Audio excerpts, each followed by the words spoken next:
Dr. Kang Hyun-woo wiped the sweat from his forehead as he climbed down the rocky path into the Crystal Canyon. The morning sun of Kepler 442b cast strange rainbows through the natural crystal formations that made this mining colony so valuable. He was supposed to be collecting soil samples for his weekly report, but something had caught his attention from the ridge above. There was something huge down there. Something that did not belong. Hyun-woo had been working as a xenobiologist on this remote colony for 3 years now. He had seen plenty of strange things. The local crystal formations sometimes grew in patterns that looked almost alive. The mining equipment occasionally dug up fossils of creatures that lived here millions of years ago. But this was different. This was definitely alive, and it was definitely not from this planet. As he got closer, Hyun-woo stopped walking. His mouth fell open in amazement. Lying in the center of the canyon was a creature unlike anything he had ever seen. It was enormous, easily 200 meters long. Its body was serpentine, like a giant snake, but covered in scales that seemed to be made of living light. The scales flickered and pulsed with soft blue and purple colors, though many of them were now dark and lifeless. The creature's head was elegant and intelligent-looking, with large eyes that reminded Hyun-woo of ancient earth dragons from mythology. But this was no myth. This was real, and it was clearly in terrible pain. Burns covered much of the creature's body. Some of the wounds looked like they came from plasma weapons. Others appeared to be from intense heat, as if the creature had flown too close to a star. The beautiful light scales were cracked and bleeding a substance that glowed like liquid starlight. Hyun-woo approached slowly, not wanting to frighten the wounded being. As he got closer, he could hear something that made his heart ache. The creature was making soft, musical sounds. They were so sad and beautiful that tears came to his eyes without him realizing it. He pulled out his translation device, a standard piece of equipment that could decode most known alien languages. The device beeped and hummed as it tried to process the sounds. After a few minutes, words began to appear on the small screen. Pain. So much pain. The last song ends here. Hyun-woo felt his chest tighten. The creature was dying, and it knew it. The dragon-like being noticed him then. One massive eye, as large as a dinner table, focused on the small human standing nearby. The eye was a deep purple color, filled with ancient wisdom and current suffering. More musical tones came from the creature, and the translator worked to decode them. Small warm blood, you are not of the destroyers. Why do you come to witness the final song? Hyun-woo stepped closer, holding up his hands to show he meant no harm. I'm a scientist, he said, speaking clearly so his own translator could convert his words into sounds the creature might understand. I study life. I want to help you if I can. The creature made a sound that might have been laughter, but it was full of pain. Help? The Star Singers are ended. I am Velthara, last daughter of the Void Swimmers. There is no help for what the hegemony has done. Even through the translation, Hyun-woo could hear the terrible sadness in those words. He pulled out his medical scanner and pointed it at the creature. The readings made his heart sink. Massive internal bleeding, multiple organ failures, severe radiation poisoning. By any medical standard he knew this being should already be dead. How are you still alive? He asked in wonder. Star Singers do not die quickly, Velthara replied. We fade like distant suns, slowly and with much time for songs of regret. Hyun-woo made a decision that would change his life forever. He pulled out his communicator and called the colony's main office. Park Ji-ho here, came the voice of the colony administrator. Sir, this is Dr. Kang. I need a medical team sent to the Crystal Canyon immediately. Emergency authorization for xenobiological treatment protocols. There was a pause. What kind of emergency, doctor? I've found an injured alien. It's incredible, sir. But it's dying, and I think we might be able to help. Negative, Dr. Kang. Our medical supplies are for human use only. Besides, any alien specimens should be preserved for study, not treated. Hyun-woo felt anger rise in his chest. This isn't a specimen, sir. This is an intelligent being in pain. Doctor, return to base immediately. That's an order.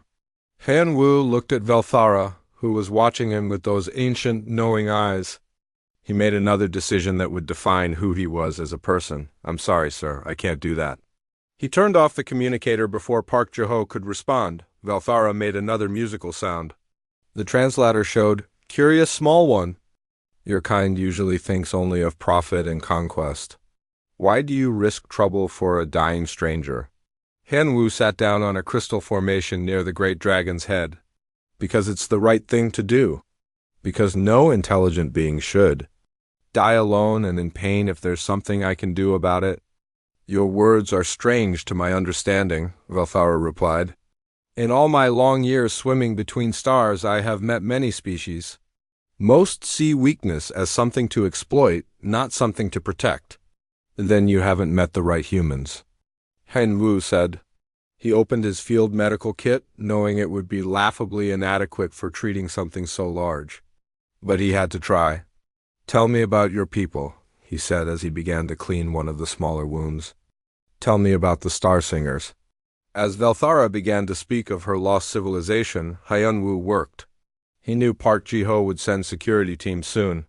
He knew his career was probably over. But looking into those wise, ancient eyes, he also knew he was exactly where he needed to be. The last Star Singer would not die alone, not if one stubborn human scientist had anything to say about it. 3 hours had passed since Hyun-woo turned off his communicator. He had managed to stop some of the smaller bleeding wounds using emergency medical foam, but Velthara was still dying.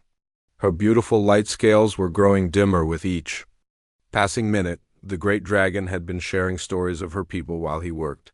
Through the translator, she painted pictures with words that took Hyun-woo's breath away. "We built our cities in the hearts of nebulae," Velthara said, her musical voice growing weaker. "Great spirals of crystal and light that danced between the stars. Our children learned to fly by riding solar wains from one planet to another." Han-woo carefully applied another bandage to a plasma burn near her neck. "It sounds beautiful. How many of your people were there?" "Once we numbered in the millions. We sang songs that could be heard across entire star systems. When a star singer was born, the music would travel from world to world, and all would celebrate together." "What happened to them?" Hyun-woo asked, though he dreaded the answer. Velthara's great eye closed in pain that was not physical. "The hegemony came. They said we were wasting resources by not conquering other worlds. They said our songs were useless noise. They gave us a choice, join their war machine or be eliminated. And you chose to fight? We chose to flee. Star Singers have never been warriors. We are builders, singers, dreamers. But the hegemony followed us to every hiding place. One by one, our cities fell silent." The sound of approaching vehicles interrupted their conversation. Hyun-woo looked up to see 3 colony transports coming down the canyon road. His stomach dropped. Park Ji-ho had sent them after all. The first transport stopped, and several people got out.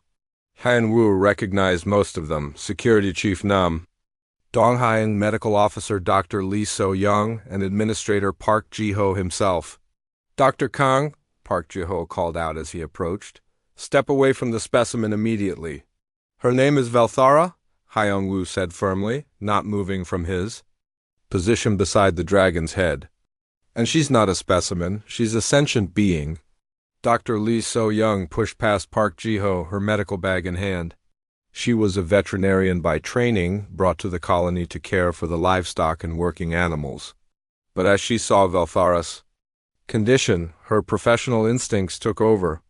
"My God," she whispered, "how is it still alive with injuries like these?" "She has multiple redundant organ systems," Hyun-woo explained quickly. "Similar to Earth dolphins, but much more complex. But she's failing fast." So-young knelt beside one of the wounds Hyun-woo had been treating. "You use medical foam here. Smart thinking, but we need something stronger."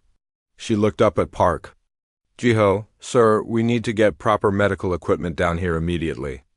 "Absolutely not," Park Ji-ho replied. "This creature is valuable for research purposes only. We cannot waste colony resources on treatment." Velthara's eye opened and focused on the humans arguing nearby. She made a series of musical tones that the translator picked up.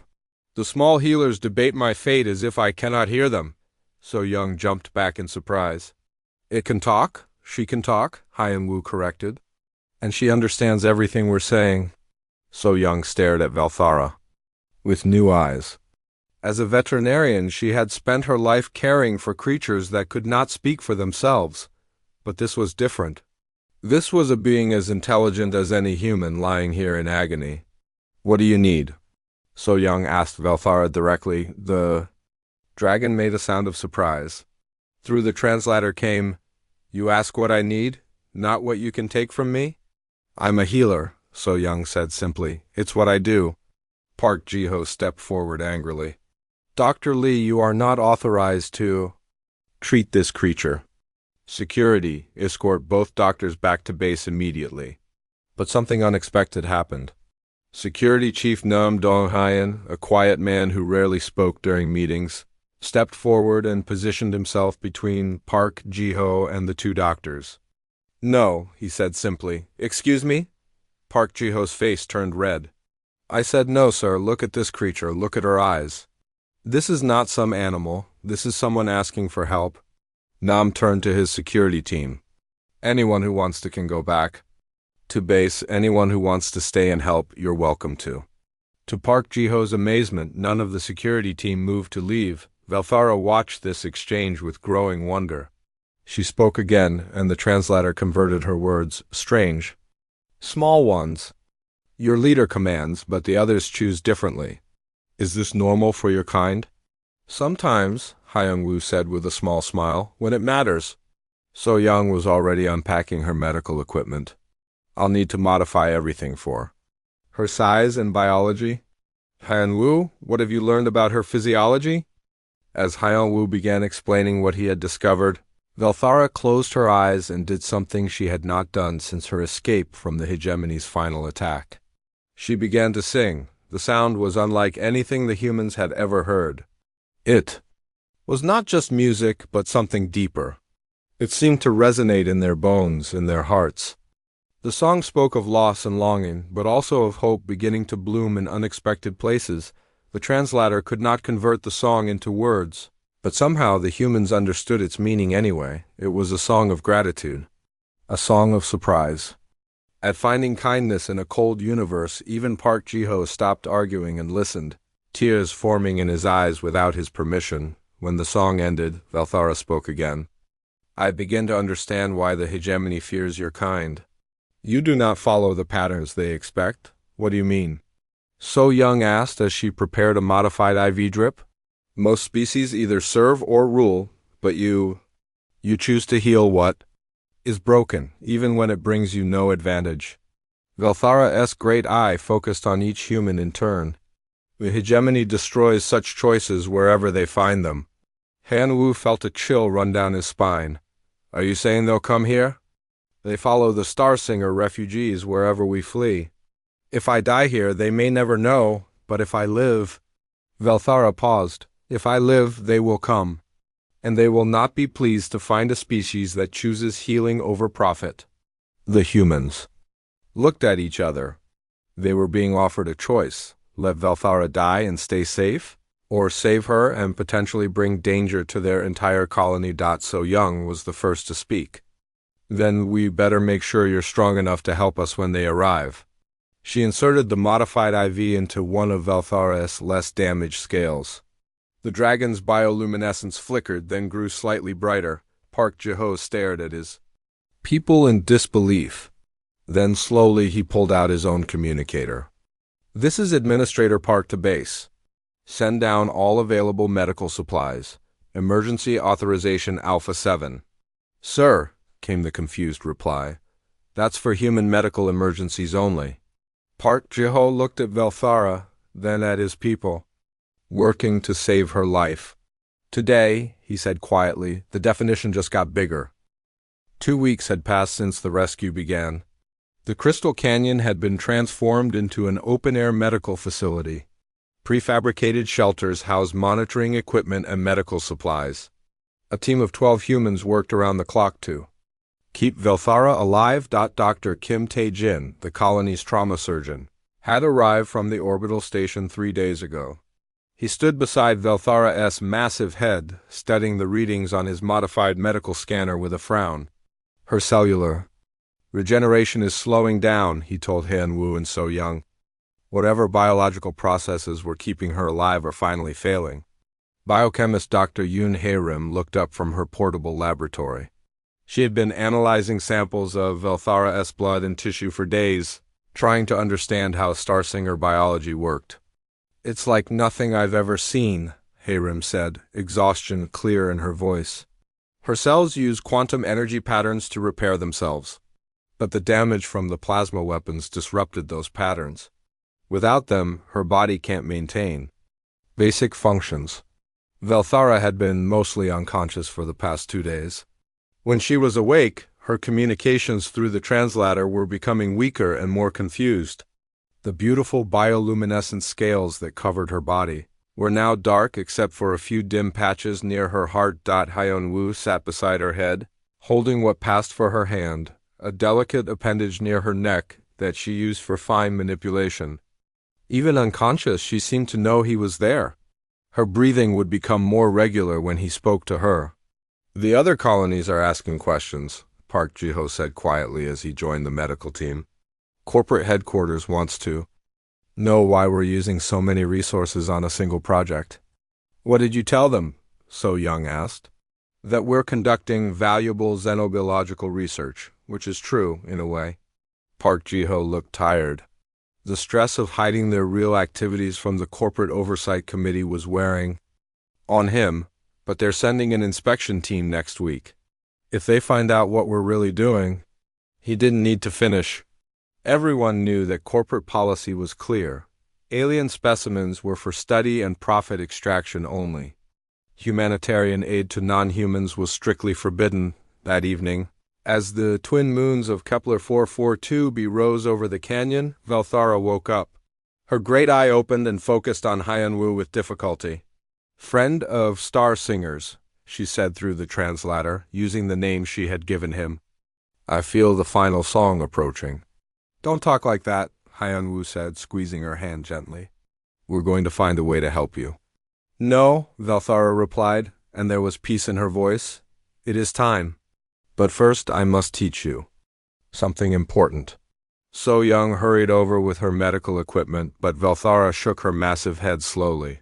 Not healing for the body, small healer, healing for the spirit. My people have a ritual for the time of ending. Will you learn it?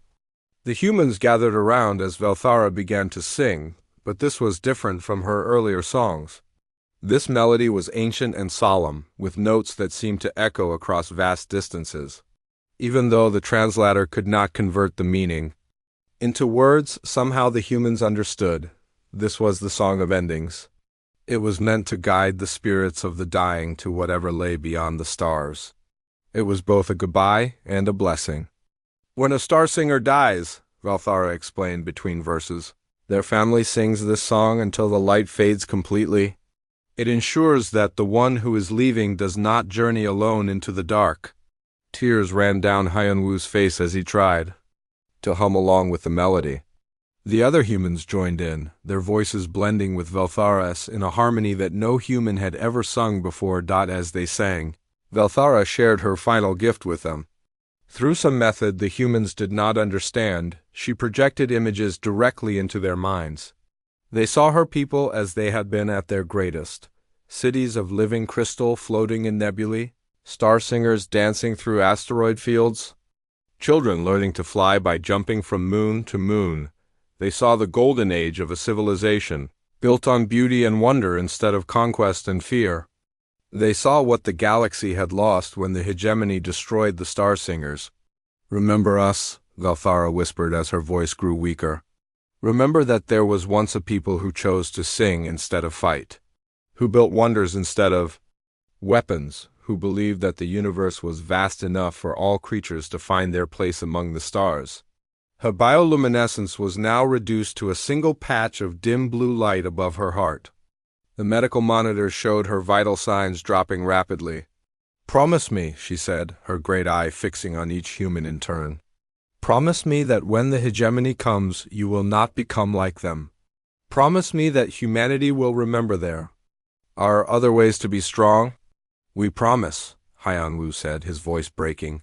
The humans continued singing the Song of Endings as Velthara's breathing became shallow and irregular. The last patch of light on her scales flickered like a dying star.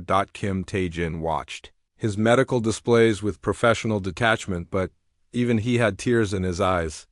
Cardiac function failing, neural activity dropping. I'm sorry, but ... The monitors flatlined. The translator went silent. The last star singer had sung her final song, but as the humans continued their chorus, something strange happened. So Young, who had been monitoring Velthara's brain activity with a deep-scan neural detector, suddenly looked confused. Wait, she said, staring at her equipment. This doesn't make sense. The others kept singing, but Hyan-Wu noticed So Young's expression of bewilderment turning into excitement. There's still neural activity, So Young said louder, interrupting the song. It's faint, but it's there. In a cluster of nerve tissue near her heart that I thought was non-functional. She looked up at the others with growing amazement. I don't think she's dead.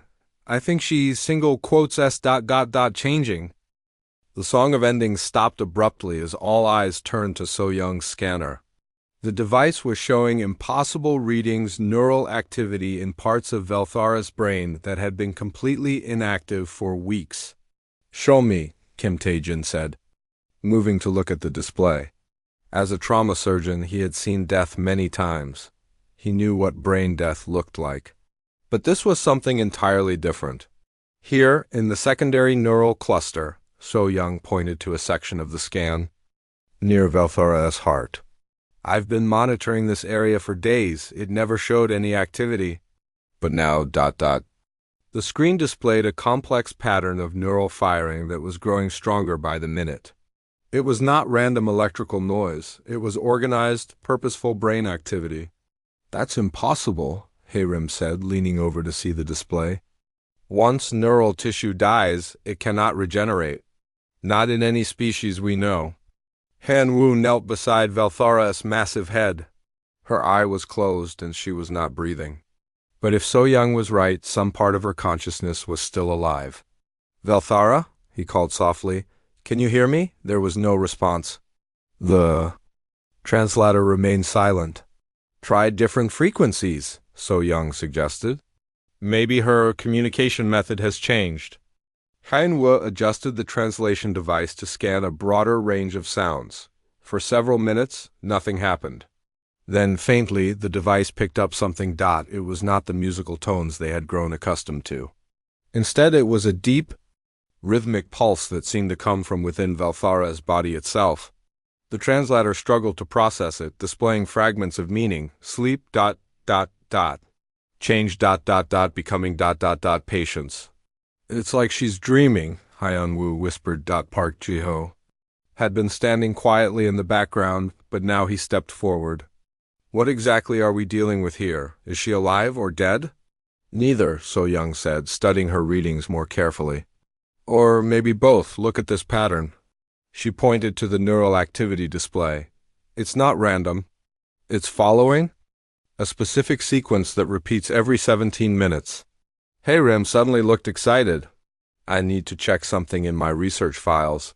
She hurried to her portable computer and began searching through her data on Starsinger biology. Here, she said after a few minutes. I found references to this in the genetic samples I analyzed. Starsingers have a biological process that no other known species possesses. When faced with mortal trauma, they can enter a state called deep transformation. What does that mean? Hyan-Wu asked. Think of it like a cocoon state, but for highly evolved beings. Their consciousness retreats to a protected part of their nervous system while their body undergoes complete regeneration. But the process takes decades, maybe centuries. Kim Tae-jin frowned. That sounds like science fiction. So did everything else about her species, So Young pointed out. Flying between stars, cities and nebulae, quantum cellular repair. Maybe this is just another ability we don't understand yet. The neural scanner beeped, and new activity appeared on the display. The pattern was becoming more complex, more organized. She's getting stronger, So Young said with amazement. Whatever this process is, it's working. Wu felt hope rising in his chest for the first time in days.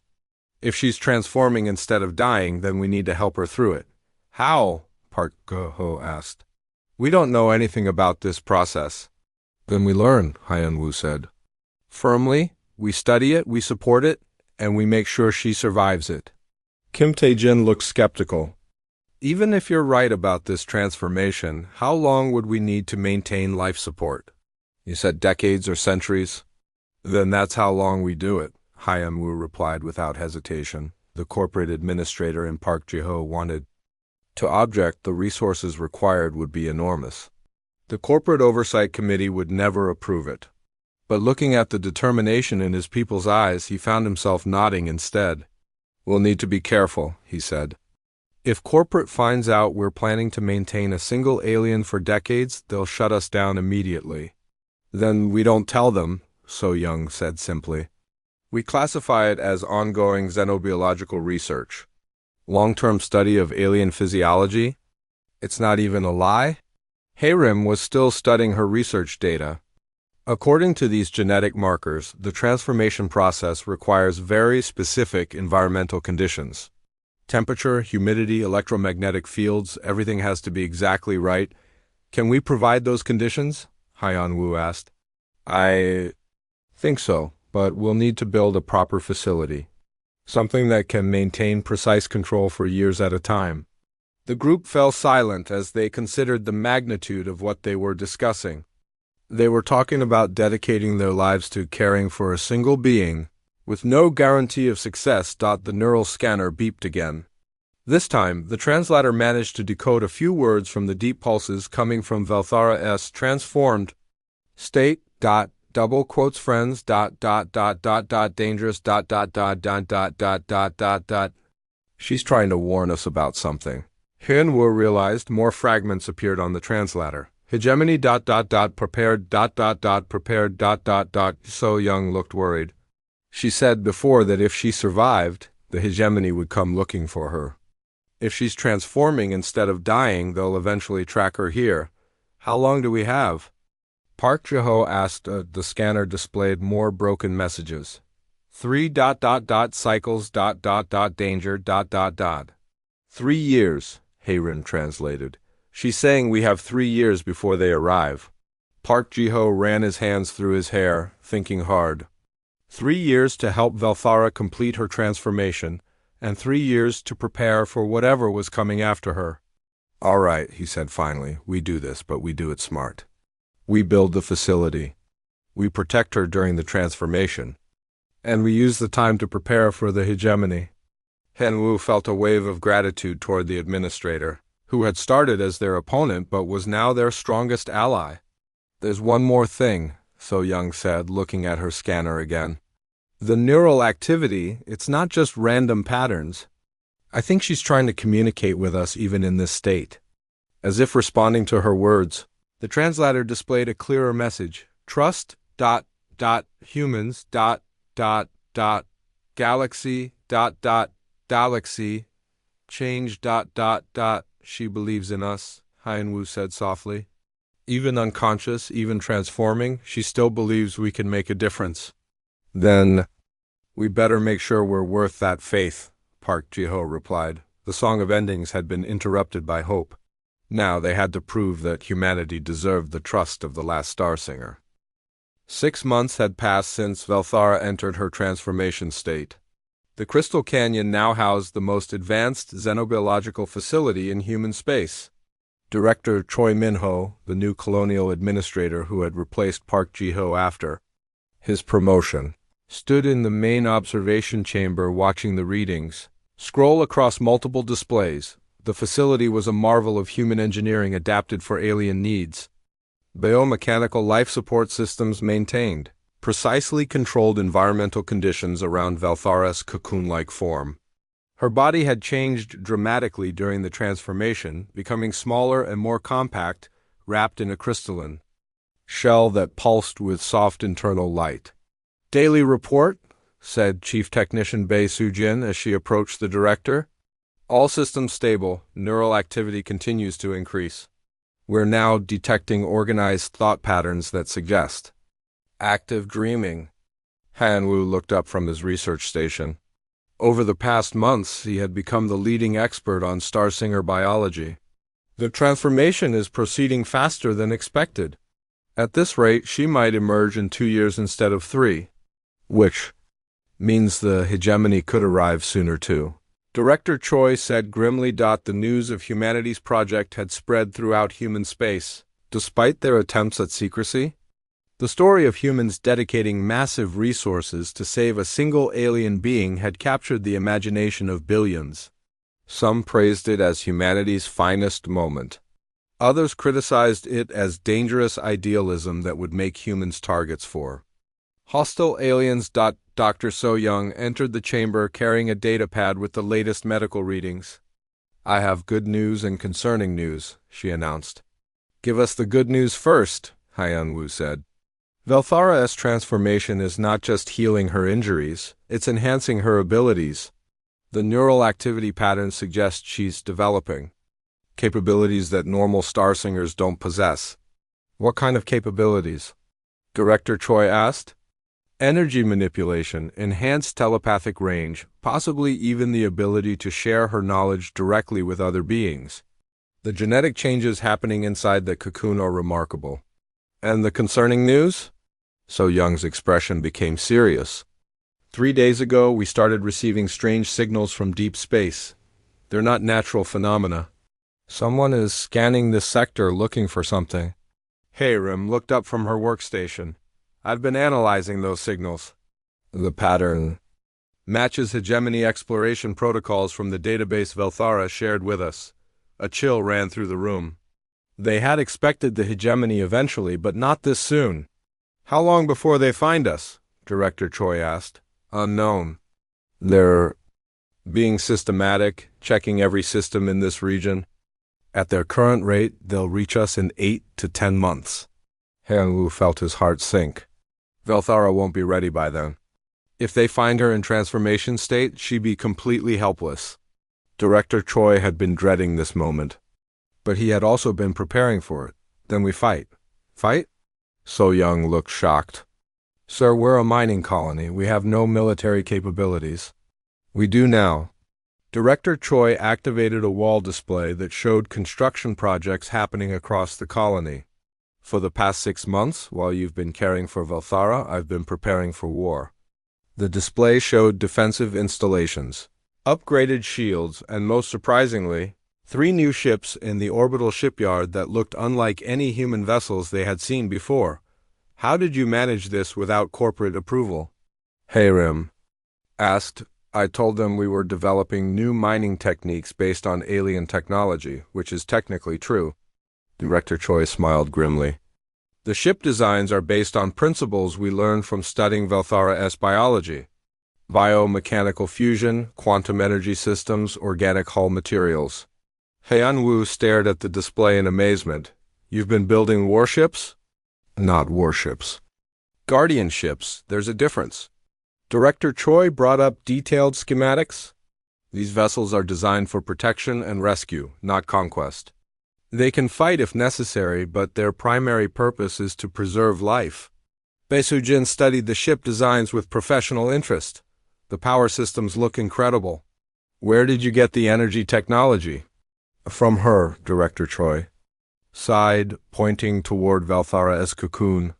"Even in transformation, she's been sharing knowledge through her neural broadcasts. Dreams of Starsinger technology transmitted directly to our research computers. She's been helping us build defenses." "While she sleeps?" So Young asked in wonder. "More than that. She's been teaching us. Not just technology, but philosophy. The Starsinger approach to civilization." Director Choi paused. "I think she's trying to show us how to be better than the species that destroyed her people." The facility's communication system chimed with an incoming message. "Director, this is Orbital Command. We're receiving a priority transmission from Earth Central Command." "Put it through." Director Choi ordered. The holographic image of Admiral Kang Seung-ho appeared in the chamber. He looked tired and concerned. Director Choi, I'm sure you know why I'm calling. The news about your alien rescue project has reached the highest levels of government. There are some who want to shut down your operation immediately. Director Choi straightened. And what do you want, Admiral? I want to know if it's true. Are you really preparing to defend an alien being against a hostile force that could destroy our entire colony? Yes, sir, we are. Admiral Kang was quiet for a long moment. Then you'll need help. I'm sending the Fifth Fleet to your position. We should arrive in 6 months. Director Choi felt a wave of relief. Thank you, Admiral. But why are you helping? U.S., this could end your career. Because 30 years ago, I was a young officer on a damaged ship in hostile space. An alien rescue vessel found us and saved my entire crew, even though they gained nothing from it. Admiral Kang smiled. I've been waiting my whole career for a chance to return that favor. After the transmission ended, the group stood in stunned silence. They were no longer alone in their fight. So we have a fleet coming to help us, Hyun-woo said. But will it be enough against the hegemony? It will have to be, Director Choi replied. Because we're not just fighting for Velthara anymore. We're fighting for the idea that the galaxy can be something better than an endless cycle of conquest and destruction. As if responding to his words, Velthara's cocoon pulsed with brighter light. The neural monitors showed increased activity, and the translator displayed a single, clear message. Hope grows in small choices. Stars are born from tiny sparks of light. Looking at the message, Hyun-woo realized that their rescue of one dying alien had become something much larger. They were not just saving Velthara. They were trying to save the galaxy from becoming a place where only the strong survived and the gentle perished, whether they succeeded or failed. They had already proven that humanity could choose compassion over profit, hope over fear. The hegemony was coming, but they would find humans ready to stand for something worth defending. 3 years had passed since Velthara first entered her transformation. The Crystal Canyon had become the center of the most important alliance in galactic history. Ships from a dozen different species orbited above Kepler 442b, all drawn by the story of humanity's compassion. Hyun-woo stood in the transformed medical facility, now called the Harmony Center, watching the final stages of Velthara's emergence. Her crystalline cocoon had been glowing brighter each day, and the neural activity monitors showed consciousness patterns unlike anything they had ever recorded. She's waking up, Dr. So-young announced, her voice filled with excitement and nervousness. 3 years of caring for a transforming alien had changed her from a simple veterinarian into the galaxy's leading expert on starsinger biology. The cocoon began to crack along natural seam lines. Light poured out from the gaps, not the soft blue glow they remembered, but brilliant multicolored radiance that seemed to contain entire galaxies. Director Choi Min-ho stood with Admiral Kang Seung-ho and representatives from the dozen species that had come to witness this moment. The Gentle Tide Alliance, as they had begun calling themselves, represented every race in the galaxy that chose cooperation over conquest. How do we know she still be the same person? Asked Ambassador Yun Hyo-young, the human representative to the new alliance. 3 years of transformation could have changed everything about her. She's still been communicating with us through the neural link, Hyun-woo explained. Her personality, her memories, her values, they're all intact, but her capabilities ... He paused, looking at the readings. She's become something incredible. The cocoon split open completely and Velthara emerged. She was still recognizably herself, but transformed beyond anything they had imagined. Her body was more compact now, about 50 meters long instead of 200, but it seemed to contain infinite depth. Her scales shifted through every color of the spectrum, and patterns of light flowed across her surface like living constellations. Most remarkably, she was floating freely in the air, surrounded by a gentle field of energy that made the space around her shimmer like heat waves. Her great eyes opened and focused on the assembled beings. When she spoke, her voice came not through the translation device, but directly into their minds. "My friends," she said, and everyone could hear her in their own language simultaneously. I have returned to a galaxy I hardly recognize. Where once there was only predator and prey, I now see cooperation. Where once there was only silence, I hear the songs of many species joining in harmony. Jianwu stepped forward, tears running down his face. Velthara, you're really back. Yes. Dear friend of star singers, but I am also more than I was before. She turned to address the entire assembly.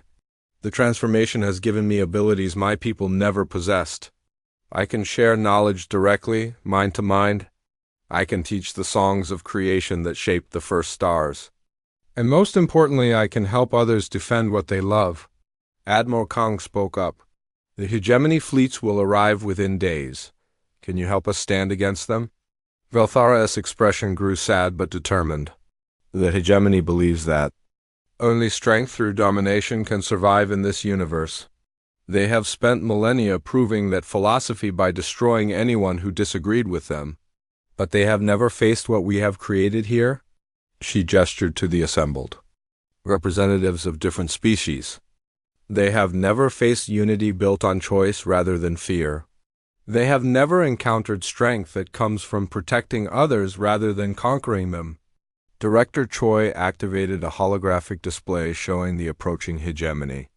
Fleets, hundreds of warships, each one capable of destroying entire planets, were only 3 days away. There are so many of them, whispered Captain Lee Jinei, commander of the Human Defense Forces. Numbers are not everything, Velthara replied. She extended her consciousness to touch the mind of every being present. Suddenly, they could all see what she saw through her enhanced perception. They witnessed the hegemony fleets not as unstoppable forces, but as ships filled with beings who had forgotten what they were fighting for. They saw soldiers who followed orders without question, commanders who ruled through fear, and an empire built on the suppression of everything beautiful and creative in the galaxy. They are strong, Velthara acknowledged, but they are also brittle. They have spent so long destroying gentleness that they have forgotten how to adapt to it. Over the next 2 days, Velthara worked with the Alliance to prepare defenses that the hegemony could never have anticipated. She taught their ship's computers the Star Singer songs that could harmonize energy fields and create shields stronger than any armor. She showed their weapon specialists how to build devices that disabled rather than destroyed, giving even enemies the chance to choose a different path. Most importantly, she connected the minds of the Alliance members in a web of shared understanding. For the first time in galactic history, different species could truly comprehend each other's thoughts and motivations. When the hegemony fleets arrived, they found something that should have been impossible: a united defense force made up of species that had been enemies for centuries, all working together with perfect coordination. The battle, when it came, was like nothing in recorded history. The hegemony's overwhelming firepower met shields that adapted and evolved with each attack. Their precise military formations encountered ships that moved like flocks of birds, each one knowing instinctively what the others would do, but the real surprise came when Velthara herself joined the battle. She did not fight with weapons or violence. Instead, she sang. Her song reached across space to touch the minds of every being in the hegemony fleets. For the first time in their lives, they experienced the memories of those they had conquered. They felt the fear of the weak, the grief of the bereaved, the hope of the dreamers they had silenced. Many hegemony ships simply stopped fighting. Their crews, overwhelmed by understanding what they had done, could not continue the battle. Others turned and fled. Unable to face the weight of their actions, the few who continued to fight found themselves facing not an enemy but rescuers. When their ships were damaged, Alliance vessels moved in to save the crews. When their weapons failed, they were offered sanctuary instead of destruction. By the end of the day, the hegemony's invasion had become the galaxy's first mass defection. Thousands of their soldiers chose to join the Alliance rather than return to an empire built on cruelty. Hyun Woo stood on the observation deck of the Harmony Center, watching former enemies work together to repair battle damage. Velthara floated beside him, her scales now glowing with peaceful golden light. "You did it," he said simply. "You saved the galaxy." "No," Velthara replied. "We did it, all of us together. And we did it not by becoming stronger than our enemies, but by showing them a better way to be strong." She turned to look at him with those ancient, wise eyes that had first filled him with compassion in a crystal canyon 3 years ago. "My people believed that the universe was vast enough for all creatures to find their place among the stars. Today we proved them right." In the months that followed, the Harmony Pact spread across the galaxy. Species after species chose cooperation over conquest, creating a new civilization based on the principle that had started it all. Sometimes the greatest strength comes from choosing to heal rather than harm. And at the center of it all, in a crystal canyon on a distant mining world, stood a monument to the moment. When one human refused to let a stranger die alone, the last star singer had become the first of a new age. And humanity, through one simple act of compassion, had helped birth a galaxy where gentleness was no longer a weakness, but the foundation of true power.